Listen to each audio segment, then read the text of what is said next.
There we go. Good morning. This is Mark and Mandy. We're trying out a new technology this morning. Fancy microphones. So it feels a bit weird. We're sitting in our house and we're on two chairs across the room from one another because the microphone allows us to be like not having to be on top of each other. So it feels a bit formal and a bit weird. It feels more like just hanging out, though, because you're on your chair, I'm on my chair. That's true. That is true. We are literally lounging around in our sitting room. We are on a Sunday morning in November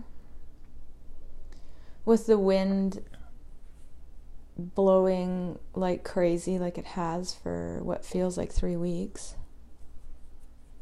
But it's not like just a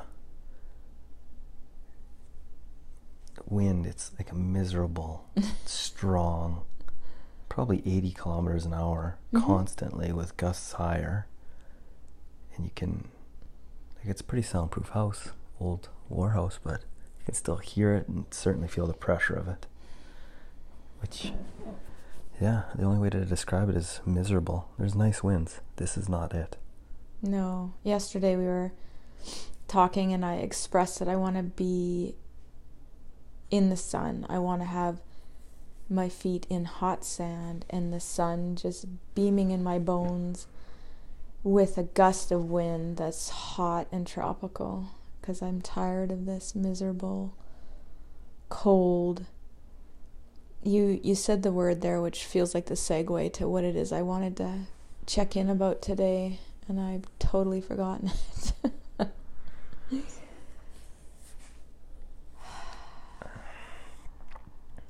Pressure.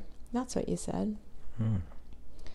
I've had a very pressurized experience.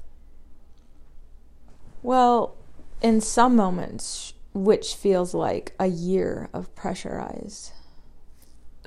Consistent, intense, and pressurized experiences. And the last few weeks have been like unbearable in some moments, and violent and angry and loud, and it's like this thing I can't seem to shake, or I feel the need to shake it. Like I keep waiting for the day I wake up and I feel the expansiveness of my experience, and it isn't coming.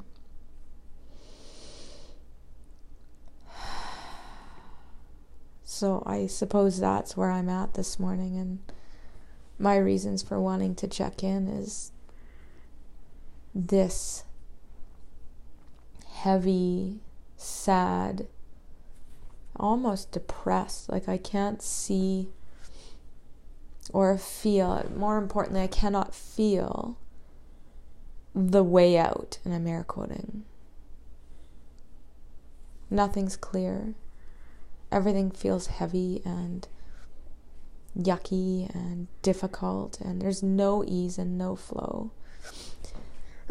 And the wind just represents that. And I think I woke up this morning, the first thing I said was, the wind is relentless.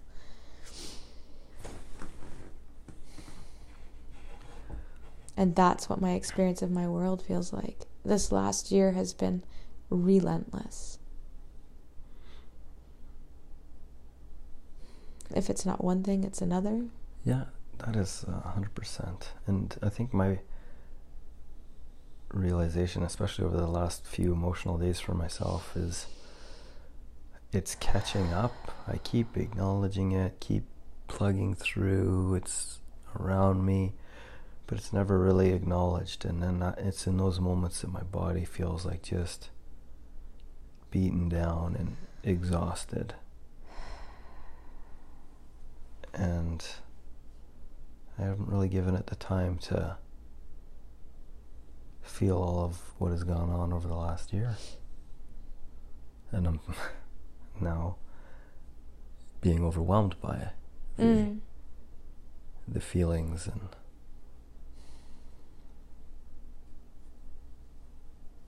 yeah. Well, it feels like it was a turning point for us both on Thursday when we had Aspen at the hospital, and that was a really crazy not crazy, a really heavy, dense, sad, grievous day. But I think we both recognized the catching up of that which we've been ignoring or avoiding or pretending isn't there.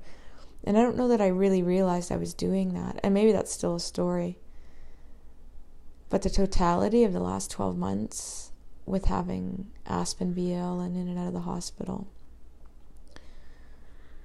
of my sister's passing, of my grandfather's funeral, of, the content goes on and on and on, but the weight of it really hit us on Thursday. For whatever reason. Yeah, I don't know what the reasoning is, but I think it's we were really good at being present in the early diagnosis of Aspen and in the hospital and being there. I think I had that expectation as like, okay, we're getting better, and then we just move forward, but we haven't gotten any better,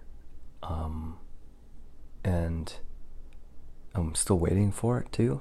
So it was in that moment on Thursday when we're back in the hospital sitting there with another new thing that I really need to acknowledge the fact that every one of those moments is the important moments of my life, as opposed to everything else, like the work and what other commitments that I feel I have. It was me choosing for me to be there for you and Aspen, but more importantly for me to be able to feel that acknowledgement of everything that's going on in my life. It's hard to be rushing around when you're sitting in a hospital for 7 hours. You sit there and you actually feel it, and I have to give myself that permission to sit there and do that, and that wasn't even an easy thing in some ways. And then when I acknowledged that is what was important to me and I needed to do that, it was just waves of emotions sitting there, and it all gets that opportunity, and it feels like in 8 months I haven't even given it that much.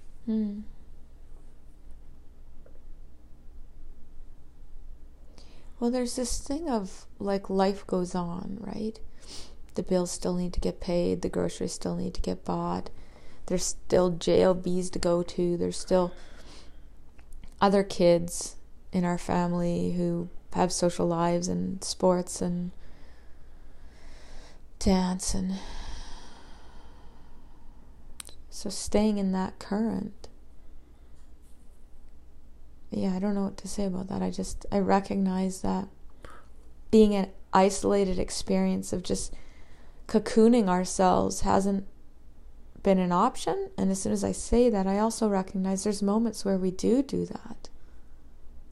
I do that.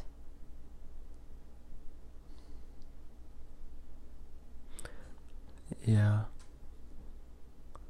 I trying to think of moments where I've cocooned myself and just been able to absorb my life, and I don't think I have that. Like I had that experience of going to hockey thinking that I just really needed that. I'm going to go play, and that was, again, something I absolutely love to do, hang out with my friends, but it was a completely miserable experience because I was trying to hold it to solve everything I have going on in my life, and that quickly was not the case. And then I'm consumed by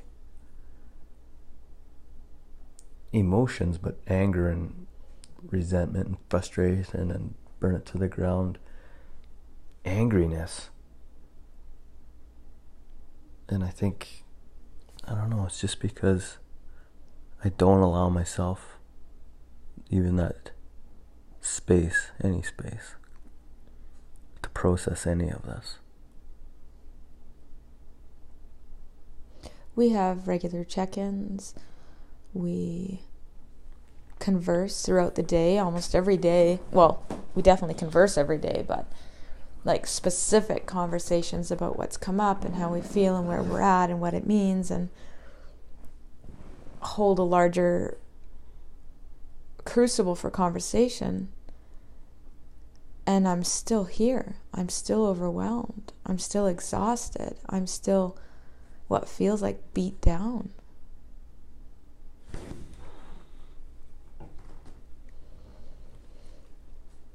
So for myself in all of this, I recognize that excuse me, that I'm changing. That I'm at a pivotal point in my world where I think my intention for this year had something to do with a graceful death. And I really feel the dying part, maybe. But there's no insight or inclination or idea or impulse as to what's next. Nothing that gives me some beacon of hope to trust. And in one paradigm, that's super dangerous. In one model of the world, that should be railed against and planned and plotted and organized and something else figured out. And in another paradigm, I'm just in that. Somebody recently called it a limbic state. That state where you're in that pause,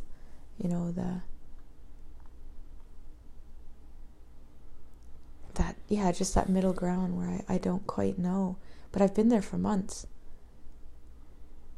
And I don't know where to go. I look at my garden, I don't feel compelled to be out there. I look at my kids, I don't have the same draw. I know there's lots and lots shifting with our kids and me. But it just feels sad and depressing. And I said this morning, I don't have a purpose. I don't sense my purpose. My purpose as a mother is immensely different and is changing every moment.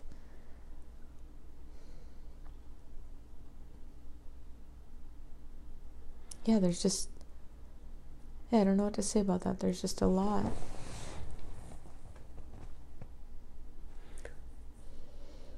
Yeah, the way this morning even is all transpired, I can really feel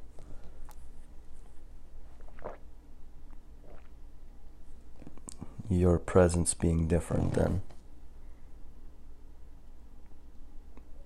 I don't know, regular, normal, whatever you want to call it, and like that depressed and I could feel that for myself so often over this last year. Not in this moment, so it was a little bit of a, I don't know, it was weird to hear you say it and then me not feel it, because that has been my feeling for so much of this year. And then you say, well, let's talk. And I'm like, man, I don't even know if I can do this. And I don't know, it's just, and then we're doing it. And I'm really realizing that the importance of like even just stopping and doing this. But I'm kind of all over the map right now. I get that. You say purpose, and that's what was ringing in my head for all of that our morning is brought. And I'm like, I don't even know, like, let alone have I lost purpose or changing what my new purpose is. I don't even know what any of mine has been to this point. Like, it's, yeah. I don't ever do anything with a purpose.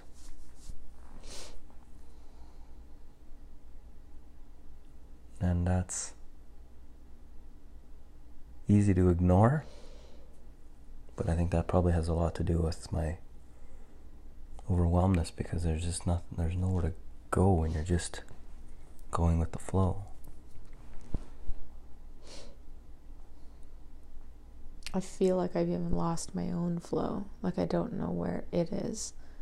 Like I've jumped out of it somewhere and I'm somewhere on land I don't recognize.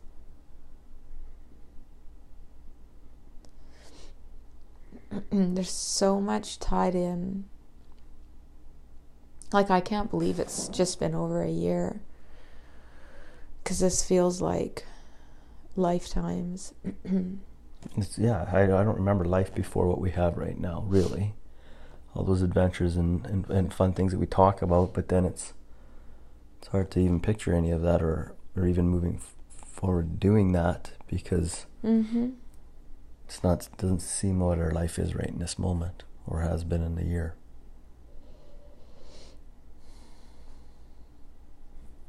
But it has been. Like, the summer was incredible. We did so much. I feel like that was 3 or 4 weeks of a pocket. Yeah. And outside of that was just total fucking chaos. And that's the thing, right? We have little pockets of what I consider, like, man, that was so good. Oh, but now I gotta go do this. And oh, this was so good. And I see people around us that, not very many, but some that just live that pocket. That is their life. I remember having a conversation with Bobby, and maybe you and I did a check-in about it in the summer about pockets, pockets of time, and I was really finding the spaciousness in those pockets and able to be fully present in those sacred moments.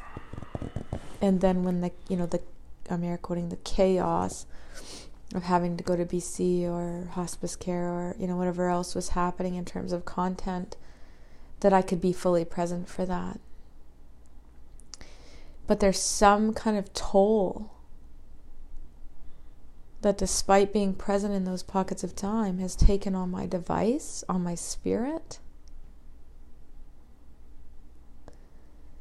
Because if I think about it, I was fully present for all of those things. Mm-hmm. And I imagine this is present for this right now. It's not that I'm not present.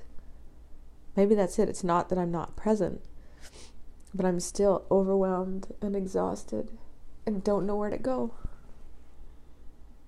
And for me, I'm hearing you say that and realizing that that's okay. Like, that's my beliefs and values and whatever is, especially with my surroundings at work, is that you can keep going on. Like, I bury it like it's nothing, and I can feel it later and those sorts of things. And I can, in this moment, see it clearer that I do that for other people's sake. You don't slow down. You don't have to feel this. It's not that bad. I tell myself it's not that bad, to try to fool myself of what my real reality is in this moment. And it's for other people, it's not for me. And when you're telling me now that, like, that the overwhelmed, and what I've felt over the last few days has been closet overwhelmed. I don't want to say it out loud because it's like a negative thing, and I don't think it is. Well, it isn't. What I've found with other people external to me is that there is some sense of there are places and spaces where I don't feel safe and really just being here because others' reaction to that is, oh man, is there something I can do? Can you talk to somebody? Like, they want to label it or diagnose it or tell me everything's going to be fine. Yeah. And it may just be that this journey isn't about being fine. It may just be that my son's journey with illness is going to get worse. And that's the way it needs to be for his evolution. And there's a lot of grief attached to that for me, with the understanding that there's not much I can do about it. And I don't want to be defined by my child being sick. But the reality the other day, and the recognition for me was, we talked about this, I've been in the hospital every single week for more than a year. No exceptions. That's a lie. When we went to Hawaii, for a few weeks I wasn't in the hospital. That's the only exception. And allowing myself to know that and feel that, it doesn't have to define who I am, but I'm not recognizing the toll that's taking on me. And I wouldn't have it any other way. Well, yeah, that's what my thoughts were. Is like I immediately or hear people going, well, we can help you. I'll sit in the hospital with them. That's great, but Has somebody said that? no, Oh. nobody actually ever has. But I don't think the reality of, like, I didn't realize, truthfully, that you're in the hospital that often. I'm there every second time, or try to be, for a stop in, but that...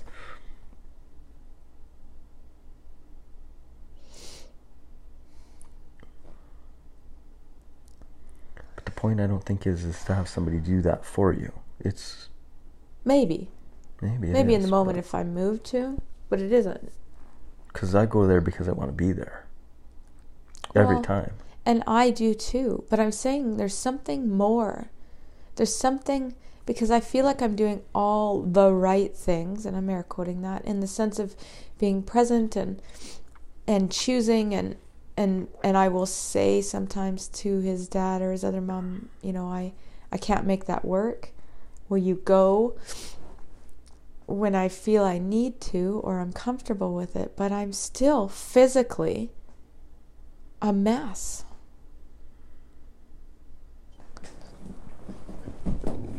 Excuse me. The code model's been on my mind the last couple of days quite heavily. The code model in the sense of creation out of deep energy. So everything that happens in my body is energy and information. I might say it feels like sadness. I might say it feels like grief. But it's just energy and information and flow. But there is so much of that in my physical body in the form of tears. My shoulders feel like I'm carrying 4 elephants and bricks on them every day, all day long. I've been medicating that in a way that feels right to soften that, but it too is relentless. And I blame the wind sometimes, and I talk about how I can feel it in my shoulders and in my neck. But I have so much happening through here, through my beliefs, values, and attitudes, my chest, my heart constantly feels like it's breaking. I feel like it's like right in my collarbone and choking me and breaking all at once. So I make time for that and space for that. And it feels like nothing is shifting.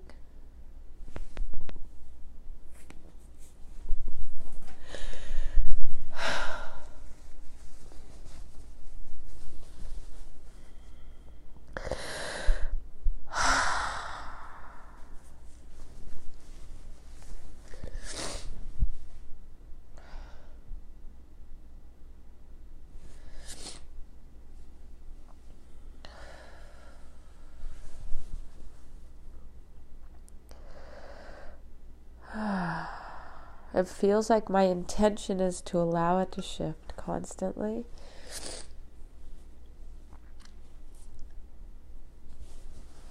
And it's just not time, clearly, or it would. And I look for the places where I'm hiding things from myself, where I'm denying things, where there's a lot of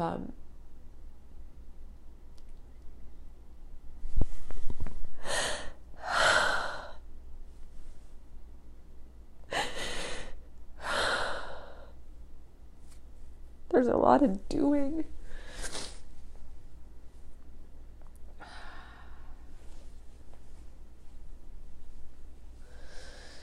Even if in the form of creating an intention to allow it to shift so it doesn't have to feel like that. But it's exhausting me. Mm-hmm.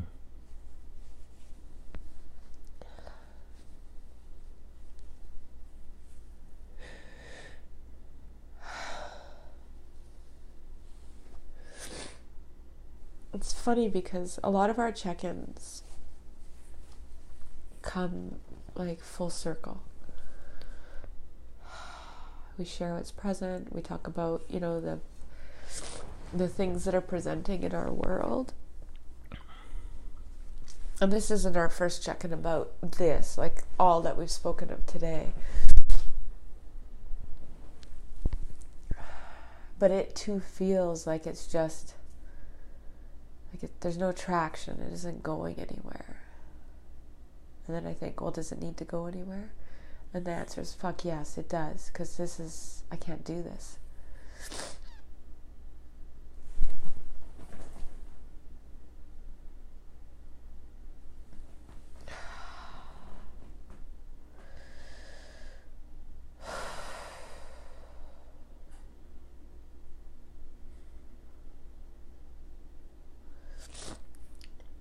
I just had the thought of there's nothing to do but live it. And I feel like I've been living it for months and months and months and months. Mm-hmm. And then I hear I need to have the conversations. I need to create the conversations that I need to have that feel pertinent to whatever this is. And I don't know.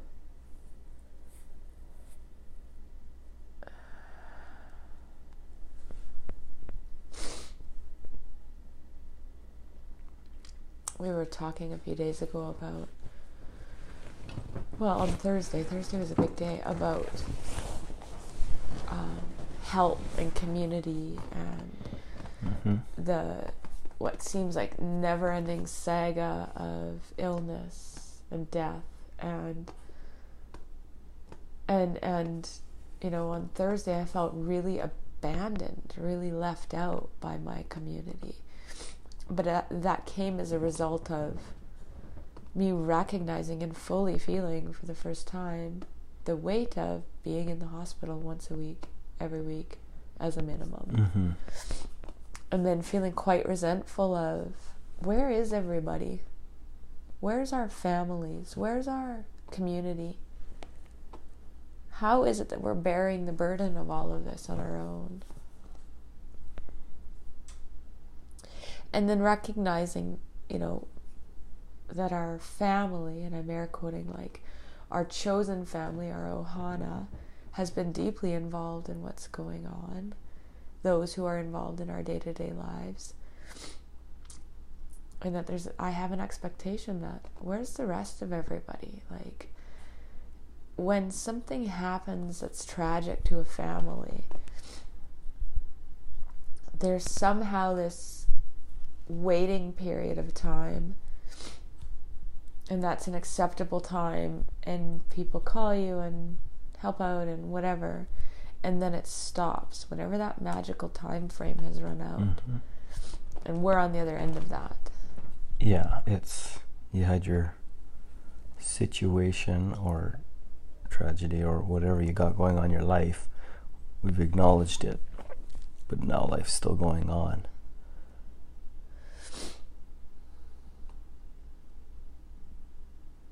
And I just feel like I'm completely surrounded by that in my every day-to-day life. It's like just the moving on part of it. Sorry that you're moving on?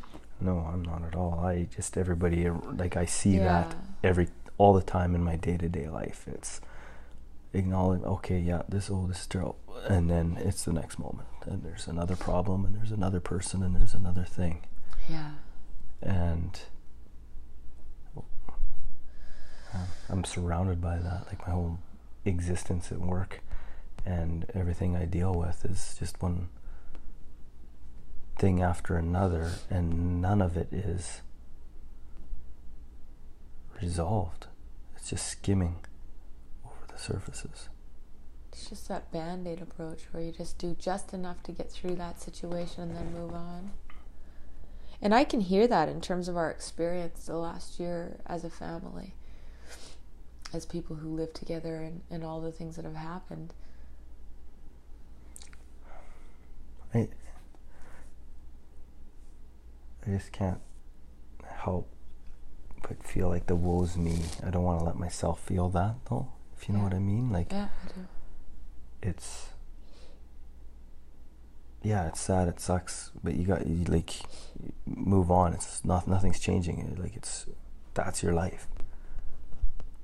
The harsh reality, like like that is the way. And I'm torn between, no, just let me feel it, and I need to process this, and I'm not ready to move on yet. But in the same breath, it's like, fuck, I'm done processing this and feeling overwhelmed, and it's time to move on. Like, I don't know.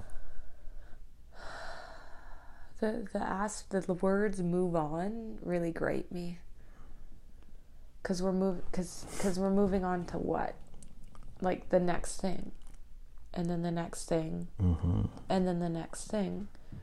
And I know for the first 30 years of my life, I lived from one tragedy, drama, chaos to the next. And I didn't know how to be in that in-between stage without reaching for the next. It's like when I sit in this house day to day, and then I have my routine of doing the dishes and filling the water jug and feeding the animals and making the meal and planning the next meal, and it becomes, I can't even stand, like, okay, I get those things done, and now what? That's not living. That's not being. That's not fully alive. That's something else. And the on to the next thing, the getting through this, I think maybe that's the misnomers. There's no getting through this. This is our life. We have someone that we've created on our holodeck called Aspen, and these are the things that he's created for himself, and there go. We have the option to be fully present to that for ourselves or not.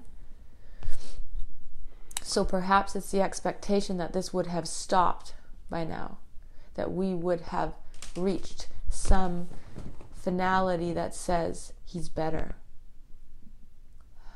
And I can feel that as a truth because my throat is aching.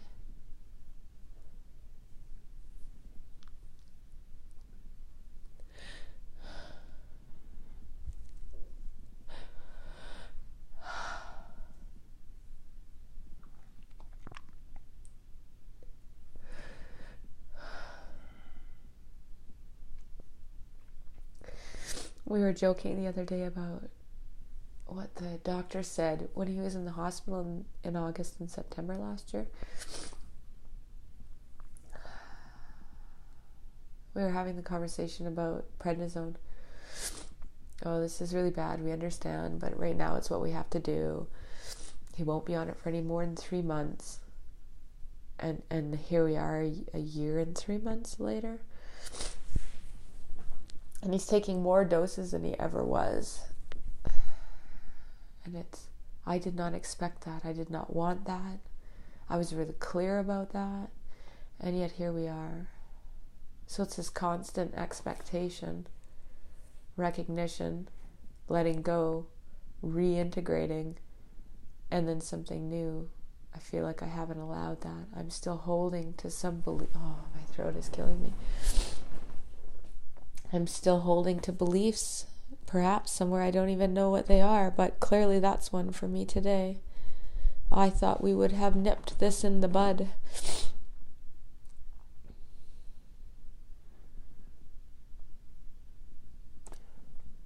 Me too, completely. And really,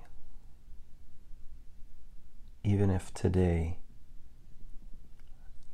something changed completely and it's like, oh, we found it, this is the drug that's working, and it'll hold all the symptoms at bay, it's going to be better or whatever, it's not cured or anything like that, but whatever, and then that's off the plate.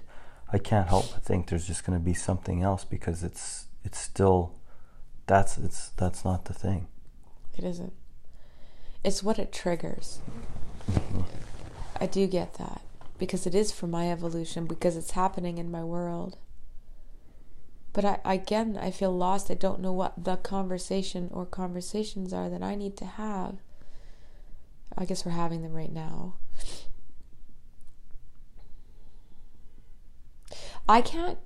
So here's the thing. Shauna said to me, I don't know, 2 months ago. She said, I was walking through the coulee. It was really windy. And she knows how much I hate the wind. And she just had this epiphany that I am the wind. That somehow the wind is one of my signature energies. Whatever. I don't know what to call it. And this relentless wind,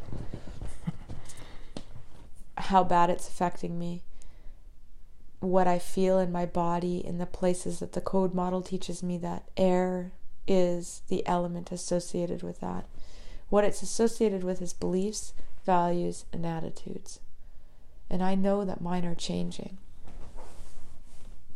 And what we're talking about right now is an expectation or a belief that we've had, that I've had, about my son, about his relationship to fire energy, autoimmune disease, the fact that he's getting better or not, and all of those things. So I don't know what to say past that point, but I recognize that it's not a coincidence that this air theme continues. So I'm curious about my beliefs and the beliefs that I hold still that are antiquated, that no longer serve me.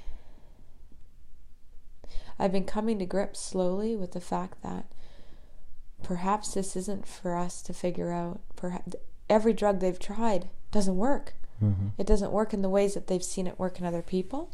And then I know Aspen's righteously himself. The force that he is, his body is literally shifting and being like, oh yeah, thanks for the new drug. Yum, yum, yum, yum, yum. It doesn't do, what it's supposed to do. Which leads me to know that there's something else. So coming to grips with the fact that he may have this for the rest of his life. This experience that he's having is his. We can't do anything. I don't know. I don't feel like any of that is clear. It feels like gunky gunk from a swamp.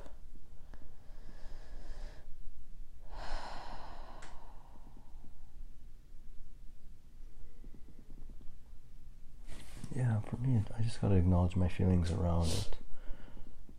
And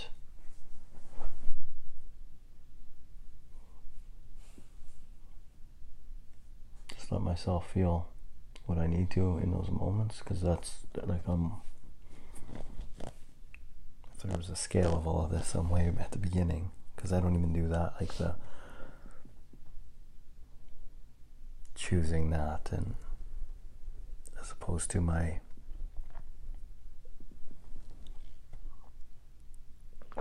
status quo of just going through my day and my routine. It's an interrupt, and that's what it is for me. All of it, right? Like I have successfully stressed myself out for my entire life by just trying to do what's right and work and do all of those things, and not acknowledging the not being lit up by things.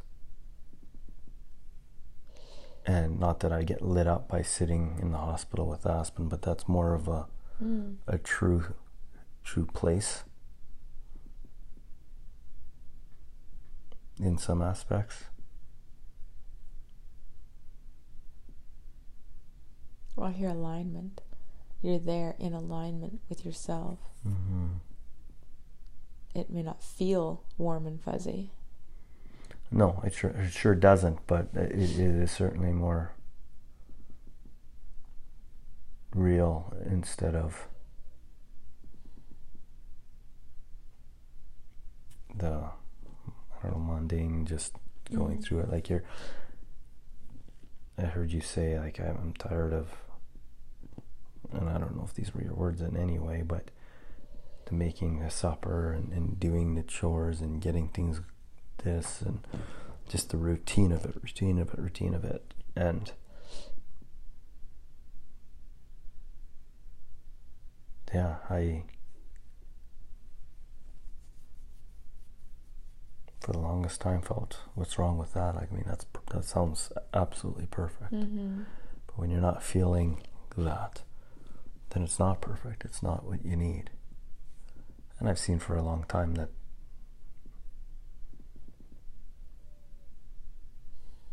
you haven't been living what you need. I haven't been living what I need.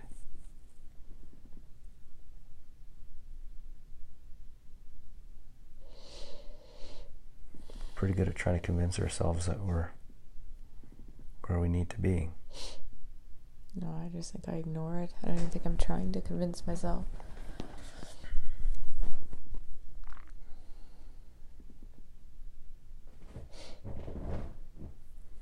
I feel the need to be cracked right open in a way I can't put it back together the way I've been living it. I need that shake-up.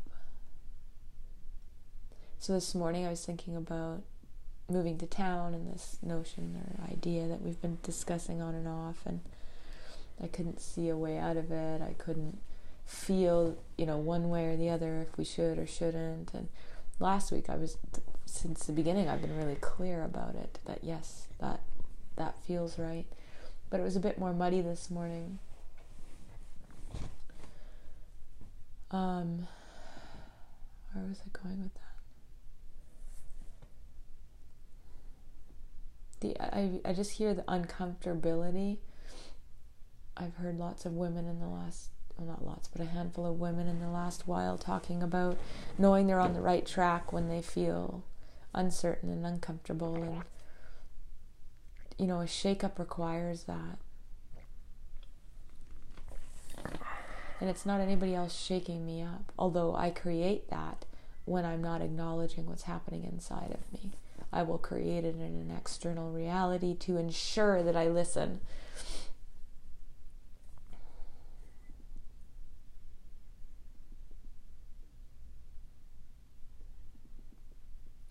Yeah, I don't know what else there is to say about that. It had something to do with the choice of moving to town and the simplification, and then I second guess it. Well, it's a really rich space out here, and blah blah blah blah blah, and then it gets dirty in my mind, like it's mucky. Mm-hmm. I can't quite. But and I doubted my impulse to move to town. So after speaking with the kids and hearing how clearly they feel, like it was clear for me, not because of them, but that was reflected to me in their clarity. Like it was clear. None of this matters. I can recreate it in the ways and the intensities that I want to in terms of growing food and all of those things. I can create that there. But I second guess the impulse, because then I start thinking about, well, all that I'm losing. It's like how we hang on to the past. It keeps us tethered to the past. We can't just leap, which is why we leap and don't drag things along. It's like cleaning out your closet or your junk drawer. It's all there. It's all going to hang on to this. So I might need this. I might need that. I might need the space. I might need those windows. I'd like to do this. And say throw caution to this wind. Seems how the wind is always around, but really I always thought of running away. I took like moving to here and then moving there is just, what are you running from? Like, where are you going? And I never saw it as, I'm not lit up, so I'm going to change something. I'm not feeling fucking excited about everything, so I'm going to change something. That's never. And that's the fear of it all, right? And then the easy thing is to say, well, what are you running from? Or these stories of the moving is going to make something better or change something. And when you do it that way, it's going to be following you. But I was terrified to move out of town the first time we did. I was like, nope. I'm going to go with the flow though, and dip a toe in, and it was life-changing. And now I'm, out of the five of us, the only one who doesn't want, like, stomping my feet saying, no, I don't want to move, because it's just feeling, comfortable. I love it. And I can say, well, this is the only thing in my life that's lighting me up, because I have the Aspen chaos and the kid chaos and the running around, and not to mention my work life and what am I going to do with all of that? Like, at least I can sit here and have a tea, look out my bay window and see my yard, and before I do any of that, go feed my chickens, because it's comfortable. I've made it into it's comfortable. It's predictable. It's safe. Yeah. And moving back to town is so many things. So I struggle with am I just doing that to create my own chaos in my life so that I can mix it up so I can feel alive. Like, is that, what is that? Mm-hmm. And when I don't think like that and I look at my life is absolutely stuffed with chaos and craziness. So it's,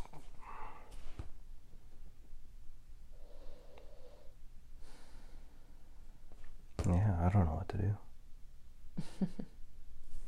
Or frankly, I don't want to know either, right? If there was this clear path of I know what exactly to do.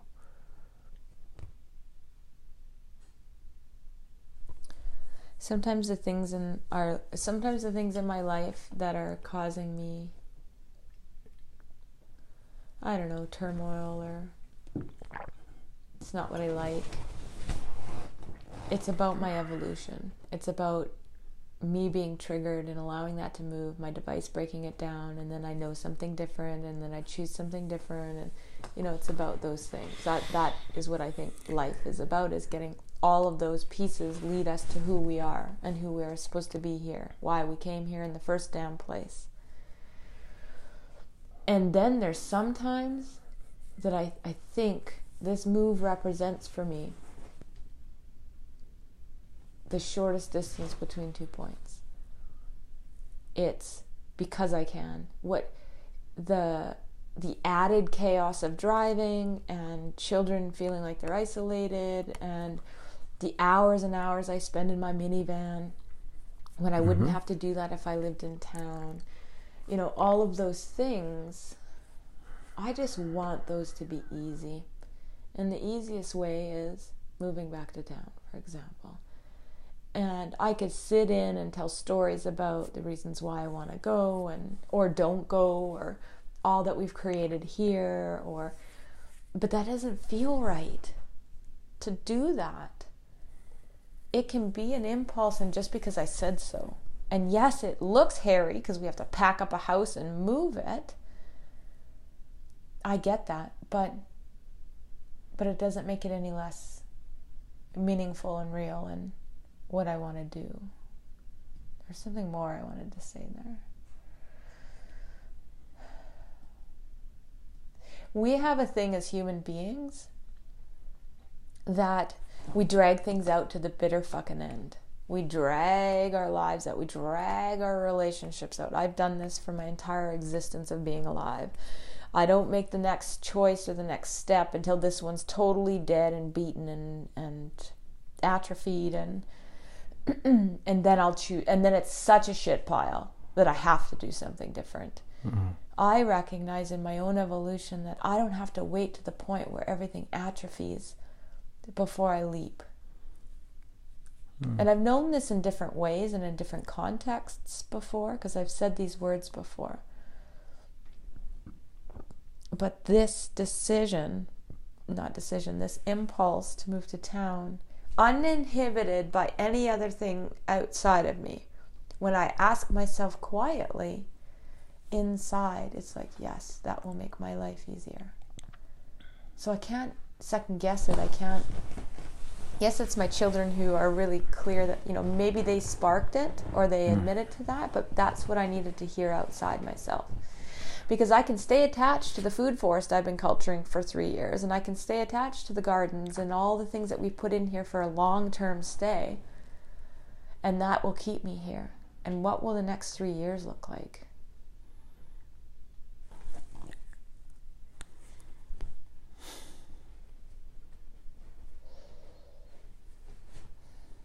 All the elements that I have in my life that I enjoy engaging, the chickens, the gardening, the food forestry, all of those things can and will exist wherever I am.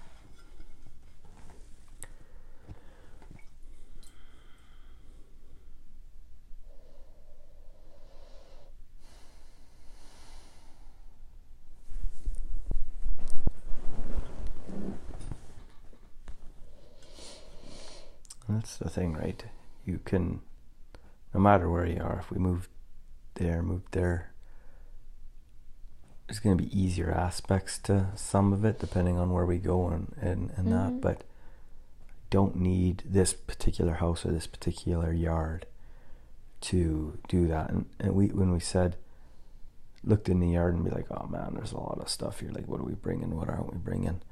And I'm like, I'm okay with the reset button and just be like, bring anything, right? The next person that moves in here can have all this glorious and do with it what they choose, continue it on or not. It's going to be what it's going to be. We've bettered this plot of earth, and we will at our next place and our next place and our next place is my thing. So it's interesting because I've like, that's the biggest change in my life, is the fact that the thought of I gotta move and I gotta do that, and I don't have any of that. That's the easy part of all of it actually now for me, which it never was. I would worry about all that little shit.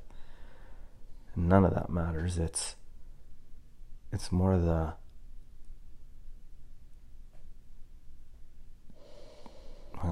flat out, living there is going to be an easier process with the life that I got right in this moment. And it might move, and then everything will change in a year, and then I get to make the decision again. I'm so hung up on the safety of no change. And the amount of stress that causes me is crazy. And I want to pull everybody in. Everybody does this, like the world. And that's my other realization, is I don't care about anybody else. I got to start caring about how I feel in this moment. And that's the only way I can move on, because my story of how crazy it is to move and move and move and change and do all of that, yeah, sometimes there's nothing wrong with that. But I have a judgment about it. Mm-hmm. You know, the story that it's just chasing something, and maybe if you were just here and present, it would be all perfect here. Mm-hmm. Because you're just, again, trying to run away from stuff. That's the story that just keeps repeating in my head. And I don't know. I still have that thought of 70 years, hopefully 80, 90, 100 years on this planet, whatever it's going to be. I do not know what the purpose of being here is, but it's not to be content and live safely, calculated, and then done. Maybe there's an award system and I got it all wrong and I'll end up in last place. They'd be like, fuck, are you kidding me? You could have just stayed in that house and everything would have been good. Hey. But that's where my crazy mind takes me, is all of those stories. And now, like, honestly, 40 years, okay, quite a few years older than 40, but none of it, like, I have one adventure here and I might as well just, that's what I should be burning to the ground. Yeah. Not frustrated and quitting everything just because I'm mad, but like, fuck, let's move on, let's do this, let's try that. And I can use the excuses, while the kids are here and I can't, but we've done those things with them. Mm-hmm. And with them alongside us, and they're at the point where they're choosing, no, that doesn't feel like what I need. Mm-hmm. Although I'd argue that they don't really give it a chance because they have their own stories. Mm-hmm. But that's just a reflection of me. And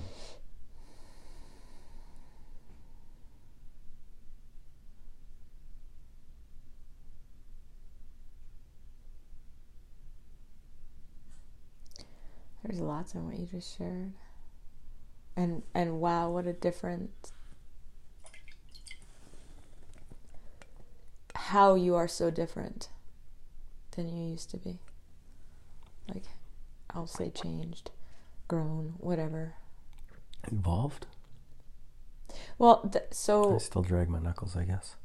Oh, you do, but it's not the same way. So, you were talking about, you said something sort of flippant, like, we'll stay in this house on this property and then we'll just be awake and are like present, and then it'll all be fine. I think that is an expectation that I'm realizing right now in this conversation, that I was thinking I must not have been present. That's why I'm overwhelmed. I don't think I buy that anymore. So The same goes for, it's a different sort of shaming, right? Oh, well, if you just, anything that comes after if you just or you should, we all know is BS. So let's not use that. But so the point I'm getting at is we've been present in this house. The move to this house was absolute presence and mindfulness. Yep. It was following the breadcrumbs. It was having the impulse. It was like boom, boom, boom. So why would this be any different? Oh, because we found our utopia and we can't move? Well, no, we didn't. It's really great. It's all that I needed it to be. And now I need something different. And so I have to honor that. My children need something different. And I want to honor that. And I also know this is the beginning of a completely new chapter for us. Our kids are going to be out of our house in the next 3-4 years. But how quickly our mind wants to shame us or put a storyline on us that causes us to retract and second guess and justify and like whatever all of that is about. Like your storyline of just running away. I'm not running away from anything. This is really great. So, thanks for all of that.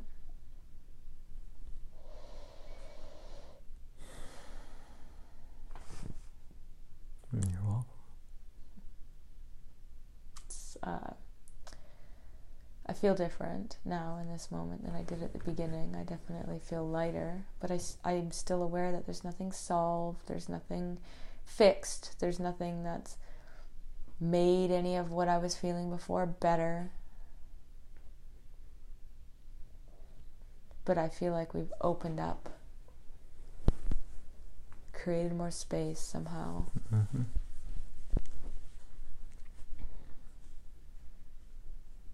And perhaps that staged waiting in limbo, the limbic state, the nothing's moving, we're at a standstill, perhaps that's like we have to make choices in a physical reality. We follow our impulse, we have something and we stay with it, and then when it's integrated, we have another impulse, different or same, and we continually choose and re-choose and choose and re-choose.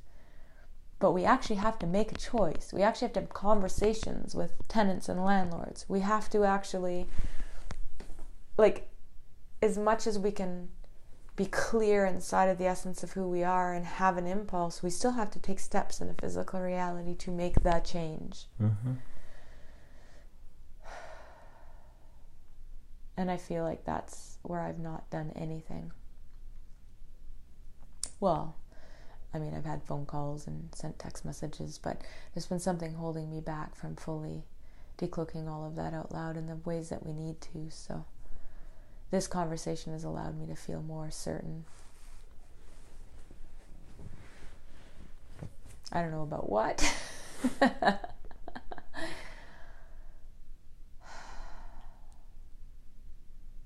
Anything else you want to add? No, I don't think so.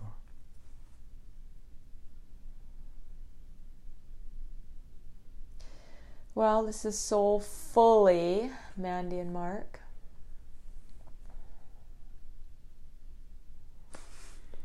On a still windy Sunday morning.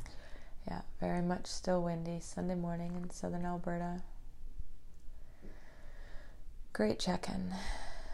I suppose for people who might be listening to this at some point, I like to leave an invitation afterwards. And my invitation is, and I've probably invited folks for this in a lot of ways over the years, but is that your family?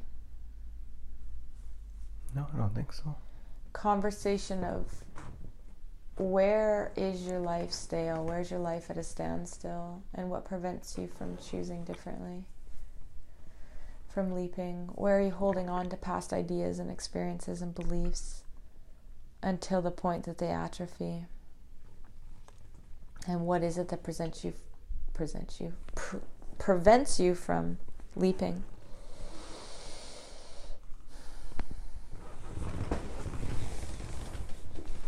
Thanks for your time.